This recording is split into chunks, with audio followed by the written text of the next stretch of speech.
Today we will be reviewing the article titled Beyond Necrotizing Enterocolitis Prevention, Improving Outcomes with an Exclusive Human Milk-Based Diet. My name is Catherine Hong and I will be your moderator today. Our presenter today is Kelly Hawthorne. Kelly is the Director of Clinical Research for the Department of Pediatrics with the Dell Medical School at the University of Texas in Austin. In addition to authoring over 40 peer-reviewed publications on neonatal and pediatric nutrition, Kelly is a frequent speaker to health professionals in both national and international settings. She's also the winner of the 2015 Texas Distinguished Scientist Award from the Texas Academy of Nutrition and Dietetics. Previously, Kelly worked at Baylor College of Medicine and Texas Children's Hospital in Houston as a registered dietitian and the study coordinator or co-author of the study that we will be reviewing today. Some fact about her: she is a competitive swing dancer and loves spending time on her farm. And with that, I'd like to hand over the presentation to Kelly, so please begin. Hi, Catherine. Thank you very much. And hello to everyone listening there on this first of our journal clubs provided by Perlacta through the Nutrition Advisory Committee, or the NAC. So it's definitely my pleasure to introduce this new journal club concept for people out there, and I'm excited to be able to present one of the articles near and dear to my heart as well. So today's article came out last year, and we're just going to have a nice deep dive over this next hour into this article so that we're all on the same page with, all the nuances that are included in this article. And that's what really these journal club meetings will be for over the coming year, is to really be able to understand all those nuances. And especially as healthcare professionals, we're charged with knowing the information that's in the scientific literature, but sometimes those details do matter. So we'll be able to, like I said, have a deep dive into that. So our article today came out last year. It's called Beyond Necrotizing Enterocolitis Prevention, Improving Outcomes with an Exclusive Human Milk-Based Diet. And the background of the article introduces the condition of NEC and also points out that infants have the highest risk of NEC if they are less than 1,250 grams birth weight, less than 28 weeks gestational age, and those with congenital heart defects. And then it goes on throughout the background of the paper to discuss some of the prior studies on an exclusive human milk diet that have shown improved rates of NEC, late onset sepsis, feeding intolerance, mortality, and neurodevelopmental outcomes. So this is kind of the starting point that the authors wanted to start from with this article, and then, as it says in the title, go beyond NEC. What I like best about this paper, and I do say that as a co-author, but I really do like that it does have a really great description and definition of the exclusive human milk diet. So this is a great paper to go back to and reference if you need to about, what exactly is that exclusive human milk diet. And what we're talking about there is specifically using mother's own milk or donor milk, and then fortified as needed with a donor human milk derived fortifier, so that, again, we're using all human milk products. So the way that this article defines that, I think, is a good reference for us to be able to go and point to people to really understand what the exclusive human milk diet means. And then, of course, we do know the importance of using human milk. And the latest recommendations from the AAP, American Academy of Pediatrics, section on breastfeeding does also, of course, talk about how human milk is the preferred nutrition source for virtually all infants, and recognizing that premature infants do need fortification of human milk to meet their nutritional needs, and the importance of using pasteurized donor human milk when mother's milk is not available. The AAP policy statement goes on to talk about the effects of pasteurization on the nutrient profile, that it's still very similar to that of full-term mature human milk. It reduces the activity of some bioactive factors and vitamins, but overall maintains most benefits. And just overall, the benefits of pasteurization, of eliminating risks of viral transmissions of different diseases like HIV via milk, definitely outweigh the the negatives of some of the bioactive factors being lost. And they also do recommend not sharing, not using direct milk sharing. So back to the paper then. The objectives of the study were specifically to determine whether these trends of improved outcomes hold true across 4 level 3 NICUs at different hospitals across the United States, and to furthermore evaluate other important factors and outcomes for extremely premature infants while using an exclusive human milk diet in this patient population. So the study methods are listed here. This was a multi-center study of 4 different NICUs in Texas, Illinois, Florida, and California. And each of these hospital locations did a retrospective review that was both before and after the introduction of the exclusive human milk diet into their units. Inclusion criteria for the study were less than 1,250 grams birth weight. Major exclusion criteria were major congenital anomalies, those infants that died within the first 12 hours of admission, and those transferred from an outside hospital after 1 week of age, because we really wanted to define having that exclusive human milk diet from birth. And then in the paper, it also goes on to have different abbreviations listed here: BOV, bovine-based diet of mother's own milk, fortified with a bovine fortifier and or preterm formula. And this was the standard of care in the years that the retrospective review was done before the introduction of the exclusive human milk diet. And then HUM is the abbreviation for the exclusive human milk-based diet that was introduced. That, again, that was mother's own milk or donor milk, fortified with a donor human milk-based fortifier. Some definitions that are used throughout the paper. Medical neck is defined as Bell's stage 2A or greater with the presence of pneumatosis, and that was determined by a pediatric radiologist. Surgical neck is neck requiring surgical intervention within the acute phase of illness.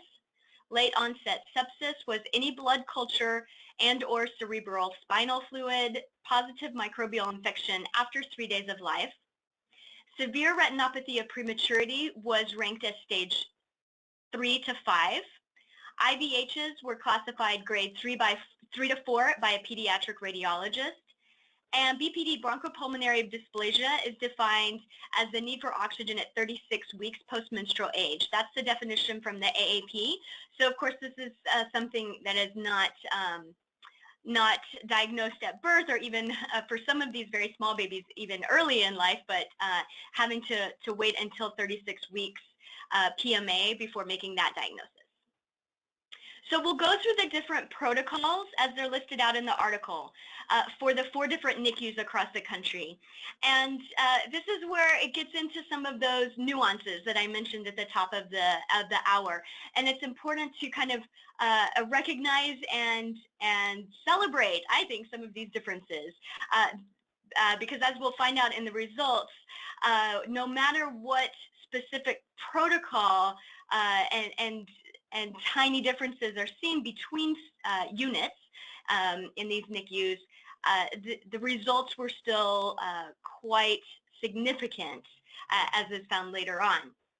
The other thing that I really appreciate about how these NICUs published their feeding protocols in this article is that, again, it gives us as practitioners a place to go to point to. You know, I can't tell you how many times I hear and get asked about, like, what's your feeding protocol? Can you send us your feeding protocol? How do you do things? Well, here are 4 very well-recognized established NICUs that have just published their feeding protocols. So I really encourage you to take notice as we go through them, see how your unit might be similar to theirs, and how you might be able to tweak or make modifications to your feeding protocols based on these published protocols. So we'll start first with the hospital that I was working at the time, Texas Children's Hospital in Houston. And we did our retrospective review on our bovine group from 2006 to 2008. Again, our standard of practice was mother's own milk with a standard bovine fortifier added when feeds reached 100 mL per kg, or premature formula if mother's milk wasn't available. And then our exclusively human milk-fed diet was from 2009 to 2012 for this study.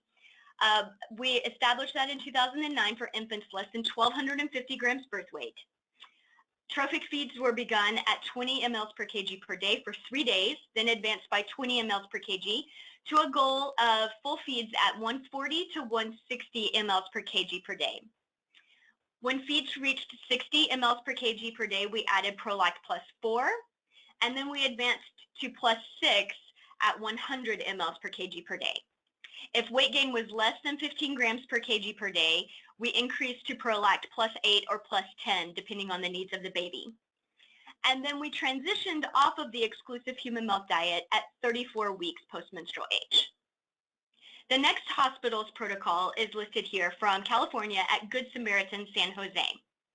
Their bovine group was from December 2008 to July 2010.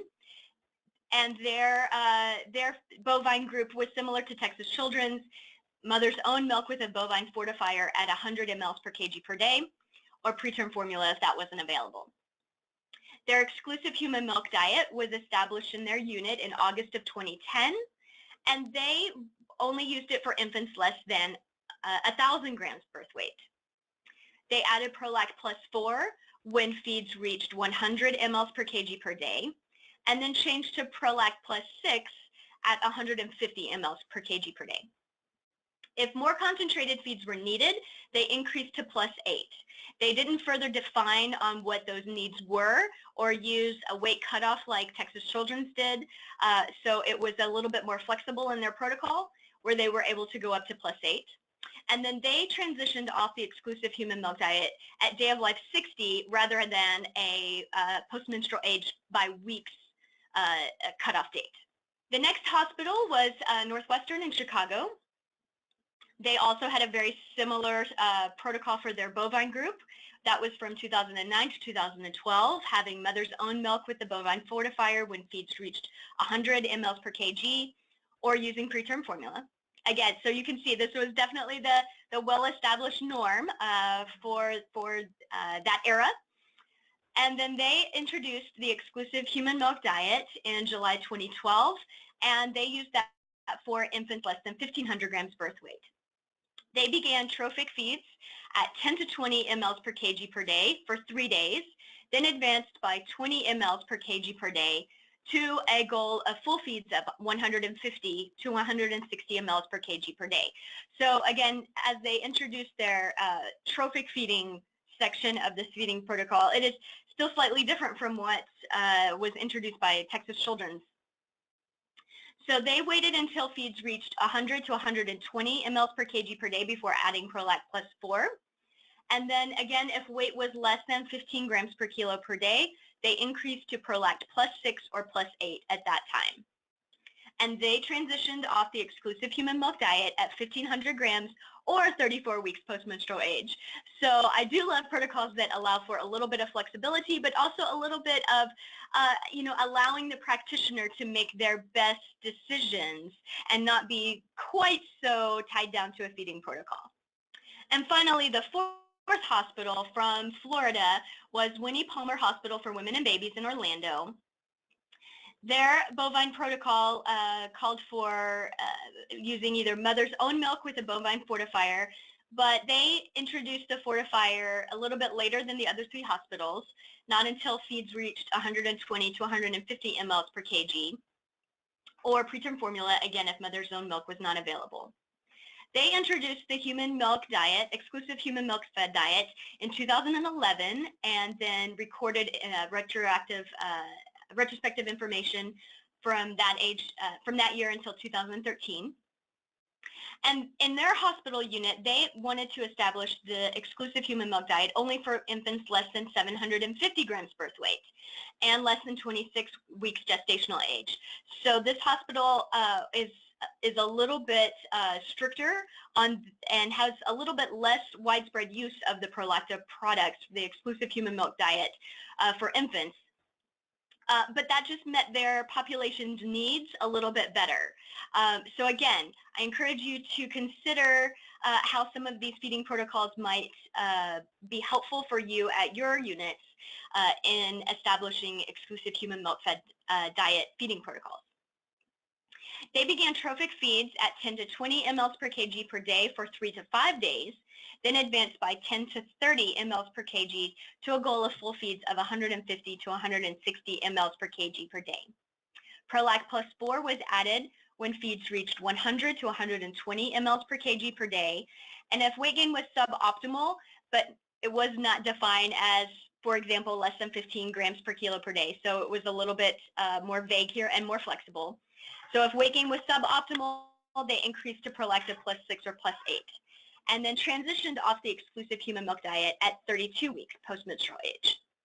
So we'll get into some of the results of combining all of those infants from all 4 units.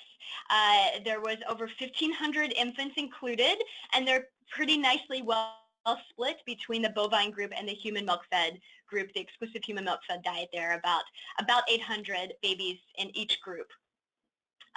Really no difference in gestational age, but a slight difference was seen at their birth weight and birth head circumference between those 2 groups. So that's something for us to take note of, because then we want to definitely look at growth later on, and if groups are dissimilar at baseline, then that might affect how our results are seen later on. So what I want to exactly look at, again, this is kind of one of those nuances. Sometimes people might say, oh, well, the groups were different, so the whole study doesn't matter. Well, yes, the groups were statistically significant when you look at the p-value, but if you look at birth weight, the bovine group had a birth weight of about 823 grams birth weight, versus the exclusively human milk-fed diet had a birth weight of 844 grams birth weight. So even though there was a statistical significance, I would say to you that I don't think that there is a clinical significance in this, of a difference of about 20 grams weight being much of a difference at all. I just ask you to imagine, would you treat an 820 grammer any different than you would treat an 840 grammer? No, you wouldn't. There's absolutely no evidence to say that. And then when you look at birth head circumference as well there, yes, it is statistically significant by having that p-value there. But look at the numbers exactly. So the bovine group was 23.6. The human milk-fed group was 23.8. Again, a difference of 0.2 centimeters. And also, I would argue to this point that this was a retrospective chart review. So all data was retrospective. And that, so there were no particular study nurses doing any of these measurements.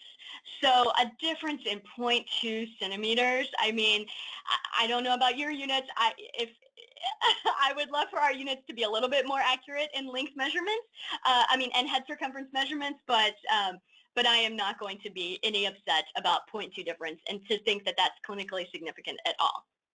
Okay, further results are listed here. So just as the previous studies have described, there were significant differences in necrotizing enterocolitis between the bovine milk-fed group and the exclusively human milk-fed group. So you can see there the percentage of NEC of 16.7 versus 6.9% rates of NEC. This study also brings out the differences seen in mortality that are highly significant, and then when you combine those together as NEC and or mortality, you see a very statistically significant, and then I would say clinically significant difference as well. The other thing to mention here is that there are no differences seen in growth.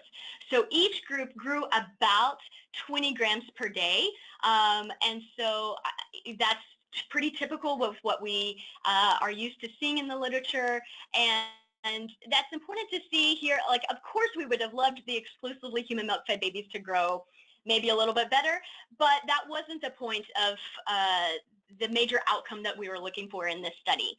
The major outcome we were looking for were other indicators beyond NEC that we'll go into in a moment, but what we wanted to see is for sure, like, we don't want to make babies grow any worse than what the standard was before. So clearly we have met that marker by saying, by comparing these groups here and showing that the new feeding protocol resulted in growth that was equal to what we were doing before. Okay, and so then this graph then takes that that percentage of all neck that was around like 16-17% for the bovine group and about 7% for the human milk, exclusive human milk diet, and then further breaks it down graphically for you into medical neck and surgical neck, and then also showing mortality there. So we saw definitely significant decreases in neck rates and mortality, whether that was medical neck or surgical neck, in the exclusive human milk-based diet. And then this graph, this table kind of takes that graph and provides the actual numbers. So whether you are a visual person and that graph speaks to you, or whether you are a numbers person and this table speaks to you, we basically got you covered. So you can see here what the rates are for medical and surgical neck and mortality, the significant reduction in both of those groups once the exclusive human milk diet was introduced into all of these units. There wasn't any difference here between length of stay or late onset infections or SGA at discharge.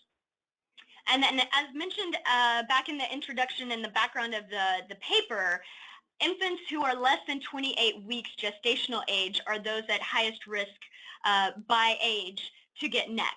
So this, it shows a distribution of those cases of neck found in this study by gestational age. And you can, if you kind of pinpoint where that 28 week is, you can see definitely to the left of that looks much different than to the right of that, where definitely that does become quite a bit of a cutoff, so that for infants in both the bovine and the exclusive human milk fed diet, those do fall below less than 28 weeks gestational age.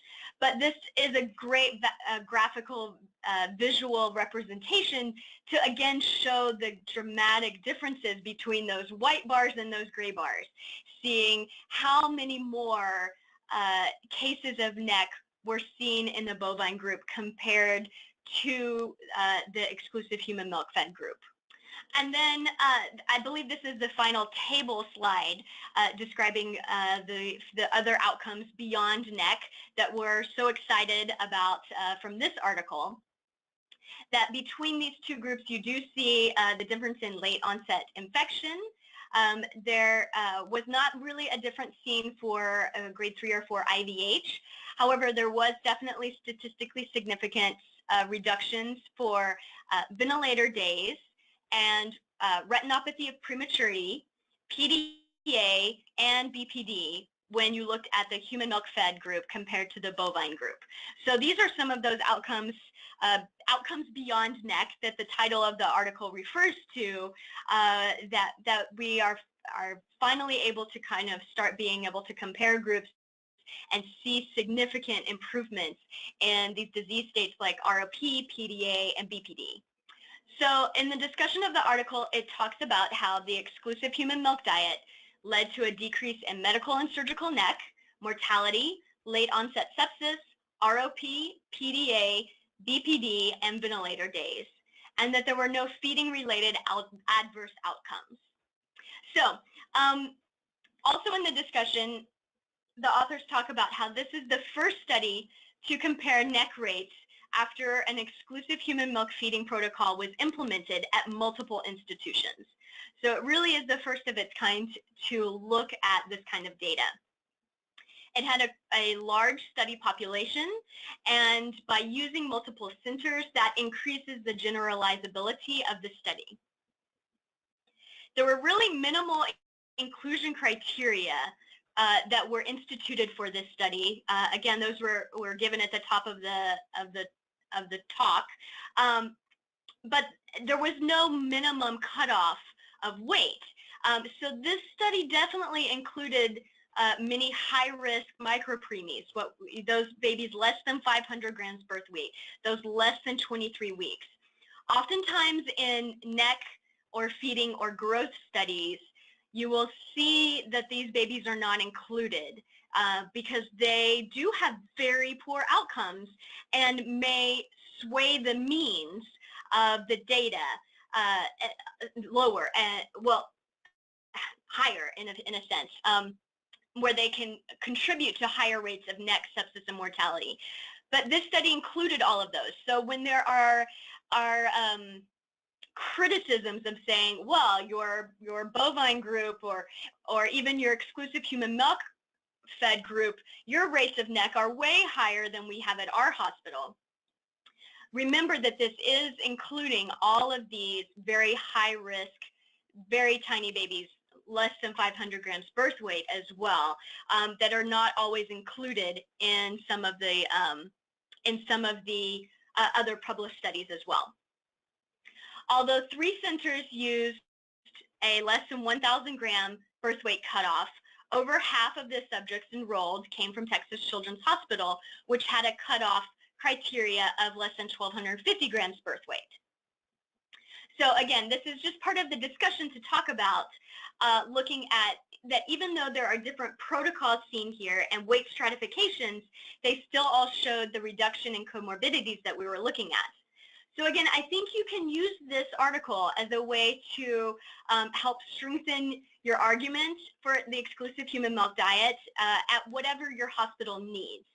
So if your unit is more comfortable using 1,000 gram birth weight cutoff, or even pointing to the Orlando hospital that used a 750 gram cutoff. You know, if you're just starting to use an exclusive human milk diet, you may be more comfortable by starting in a smaller population, smaller by fewer infant population, and by definition then smaller infants. But you might want to start with 750 or 1,000, and you can point to this and saying, you know, 3 of the centers used 1,000, so that's what we'll use. Or if you're more comfortable using a 1,250 gram, you can point to this study also and say, well, over half of the subjects were included from a protocol that used 1,250 grams as a cutoff. So again, I would just encourage you to use this article for your own purposes, recognizing that that the hospitals had different protocols, and that was actually a benefit, and because we still saw the reduction in comorbidities. A few of the study limitations were addressed, including those small differences in birth weight and birth head circumference that I discussed earlier. I wanted to go ahead and mention that when we had that slide up so that you could see the exact numbers of that, the birth weight differences between the bovine group and the exclusive human milk fed diet. I wanted you to see those numbers instead of waiting until this point and hoping you would remember. But again, the authors did describe how they weren't believed to be clinically significant. And then also they recognized that during the time of the feeding protocol changes around 2011, 2012, there was also an increased awareness in many of the NICUs across our country of central line infections, which may have also led to a decrease in late onset sepsis. So it's, the study was not designed to kind of pick up on what central line infection protocols were being done at the time and standardizing those and including those in any of the statistical analysis. So it is a study limitation for that. But we also know, so it might be that better awareness of central line infections led to the decrease in late onset sepsis instead of it being purely the exclusive human milk fed diet. However, we do know that exclusive human milk fed diet is also associated with fewer TPN days. And we know that from previous studies as well. And fewer TPN days may also serve as a surrogate for central line days. So there may still be some connection, which is why it was included in the outcomes of the study. But I guess this caveat should be included that perhaps there was a, you know, this joint effort that might have led to the decrease in late onset sepsis. The article concludes with the statement that the exclusive human milk fed diet provides important benefits beyond necrotizing enterocolitis for extremely premature infants less than 1,250 grams birth weight that include decreased NEC rates, mortality, late onset sepsis, PDA, BPD, ventilator days, and ROP. So this last slide here to wrap up is not included in the actual paper, so I'm taking what we have discussed and pulling out what I think are take-home messages for you from this article is beyond that conclusion slide, which really does sum up all the results that we're seeing in that. But I think that some of the take-home messages that are important are that this study demonstrates that an exclusive human milk-fed diet, no matter the exact feeding protocol and details, such as birth weight cutoff, provides important benefits, including NEC and beyond. And I encourage you to utilize the published feeding protocols listed in this article as needed in your NICU. Consider which infants in your NICU population will have the most overall impact from an exclusive human milk diet and start there. If you are not already using the exclusive human milk diet in your unit, but you are interested in that, again, I would encourage you to think about your unit, think about your NICU population, and take these feeding protocols as a guideline. And then finally, finding impacts of a nutritional change on non-GI related conditions such as PDA, BPD, and ROP is an important step towards further improving overall care of premature infants. Fabulous. Thank you. And on that note, we hope to see you at the next NICU Nutrition Journal Club, which is slated for Wednesday, May 10th. The article we will be reviewing is Management of Short Bowel Syndrome in Postoperative Very Low Birth Weight Infants. Thank you, and we hope to see you soon.